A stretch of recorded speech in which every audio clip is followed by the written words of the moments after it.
তারেক রহমান, আনোয়ার ইব্রাহিম ফোনালাপ, শিগগিরই গ্যাস সংকটের সমাধান আশা।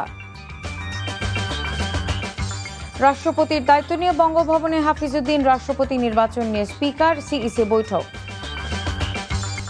টিসিবির পণ্য কিনতে গিয়ে রাজশাহীর মিরপুরে দেয়াল ধসে নিহত 2, আহত আরও 7 জন।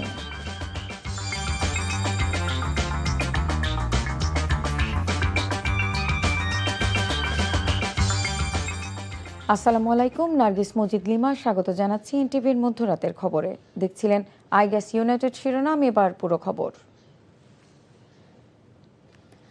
গ্যাস সংকট মোকাবেলায় মালয়েশিয়ার সহযোগিতা চেয়েছেন প্রধানমন্ত্রী তারেক রহমান।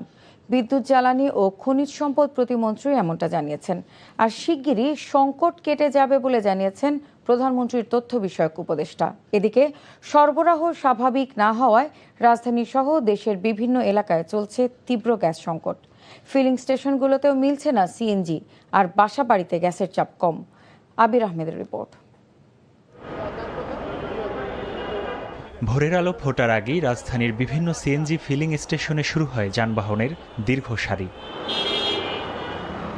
গ্যাসের অপেক্ষায় ঘন্টার পর ঘন্টা লাইনে দাঁড়িয়ে থাকছেন চালকেরা, কিন্তু দীর্ঘ অপেক্ষার পরও অনেকেই ফিরছেন খালি হাতে। কোথাও গ্যাসের সরবরাহ সীমিত, আবার কোথাও একেবারেই নেই। রাত 4টা বাজে আমরা সিরিয়াল দিছি, এখন আমরা সিরিয়ালে বসে আছি। ওভারে গাড়ি চালাই, এখন বাজে 11টার কাছাকাছি। কখন গ্যাস পাবো কোনো নির্দিষ্ট সময় নাই। গ্যাস সংকটের প্রভাব সবচেয়ে বেশি পড়েছে সিএনজি অটোরিকশা চালকের উপর। গ্যাস সংগ্রহ করতেই দিনের বড় একটি সময় চলে যাওয়ায় যাত্রী পরিবহনের সুযোগ কমে যাচ্ছে। এখনো পর্যন্ত গাড়ি পাবেন, এখন বাজে 11টা, ভোর 4টে বাজে আইসি। বউ বললাম তো আশা রয়েছে বাবার টাকা আনবো, আমরা বাজার করে খাবো। 100 টাকার গ্যাস দিয়ে আমরা জমাই মারবো না, বেতনই করবো না, আপনার ফ্যামিলি চালামো। পাম্প কর্তৃপক্ষ বলছেন চাহিদার তুলনায় সরবরাহ কম থাকায় দিন দিন সংকট আরও প্রকট হচ্ছে। সর্বোচ্চ 5 থেকে 7টা গাড়ি দাঁড়াই থাকতো, আর বেশি গাড়ি থাকতো না। এখন একবারে সিরিয়াল মগবাজার মোড় পর্যন্ত 3 সিরিয়াল হয়ে গেছে। কোম্পানির লস হইতেছে, অনেক শ্রমিক বসে রয়েছে, সেল দিতে পারতেছে না, অনেক গাড়ি অনেক ঝামেলা করতেছে। এদিকে বিদ্যুৎ ও জ্বালানি প্রতিমন্ত্রী অনিন্দু ইসলাম অমিত জানান, সোমবার মালয়েশিয়ার প্রধানমন্ত্রী আনোয়ার ইব্রাহিমকে এ সংক্রান্ত একটি চিঠি পাঠানোর পাশাপাশি মঙ্গলবার তার সাথে ফোনেও কথা বলেছেন প্রধানমন্ত্রী। সমস্যার গুরুত্ব অনুভব করে মাননীয় প্রধানমন্ত্রী গতকাল মালয়েশিয়ার প্রধানমন্ত্রী মিস্টার আনোয়ার ইব্রাহিমকে একটি পত্র লেখেন এবং আজকে বাংলাদেশ সময় দুপুর 2টায় মাননীয় প্রধানমন্ত্রী তারেক রহমান মালয়েশিয়ার প্রধানমন্ত্রী জনাব আনোয়ার ইব্রাহিমের সাথে ফোনে কথা বলেছেন। বাংলাদেশের এই উদ্ভূত জ্বালানি সংকট মোকাবেলায় তার দেশের সহযোগিতা কামনা করেছেন। মালয়েশিয়ার প্রধানমন্ত্রী জনাব আনোয়ার ইব্রাহিম আশ্বস্ত করেছেন যে উনি তার সংশ্লিষ্ট কর্তৃপক্ষের সাথে কথা বলে দ্রুততম সময়ের মধ্যে তিনি একটি ফিডব্যাক দেবেন, যাতে করে বাংলাদেশের মানুষের কষ্ট লাঘবে মালয়েশিয়া এবং মালয়েশিয়ার সরকার পাশে থাকতে পারে। প্রধানমন্ত্রীর তথ্য বিষয়ক উপদেষ্টা বলছেন, পরিস্থিতি দ্রুত স্বাভাবিক করতে কাজ করছে সরকার। আমরা চেষ্টা করছি, কিন্তু এগুলো তো খুব সহজ প্রসেস না।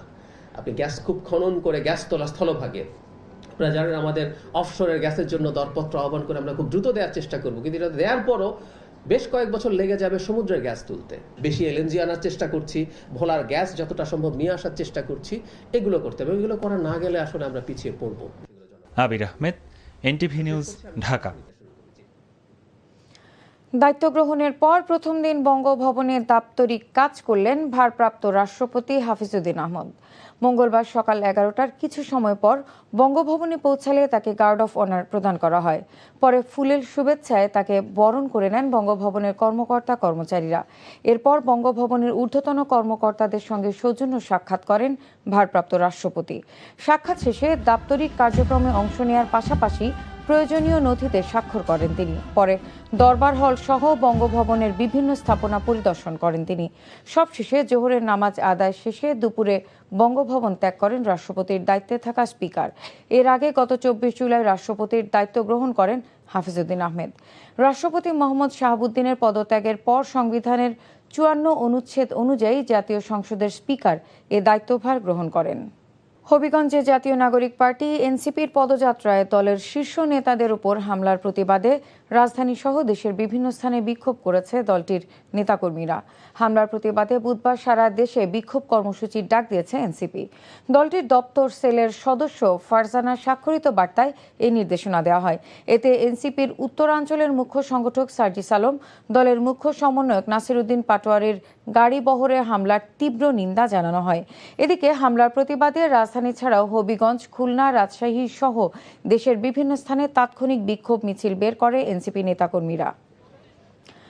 খবর শেষ করছি, যাবার আগে আইগ্যাস ইউনাইটেড শিরোনামগুলো জানিয়ে দেব আরও একবার। তারেক রহমান, আনোয়ার ইব্রাহিম ফোনালাপ, শিগগিরই গ্যাস সংকটের সমাধানে আশা। রাষ্ট্রপতির দায়িত্ব নিয়ে বঙ্গভবনে হাফিজউদ্দিন, রাষ্ট্রপতি নির্বাচন নিয়ে স্পিকার সিইসি বৈঠক। এই ছিল মধ্যরাতের খবরে। এই খবরের ভিডিও সহ আপডেট জানতে ভিজিট করুন এনটিভি অনলাইন www.ntvbd.com। এছাড়াও এনটিভির জনপ্রিয় সব অনুষ্ঠান ও খবরের আপডেট জানতে ভিজিট করুন আমাদের ইউটিউব ও ভেরিফাইড ফেসবুক পেজে। ধন্যবাদ সবাইকে।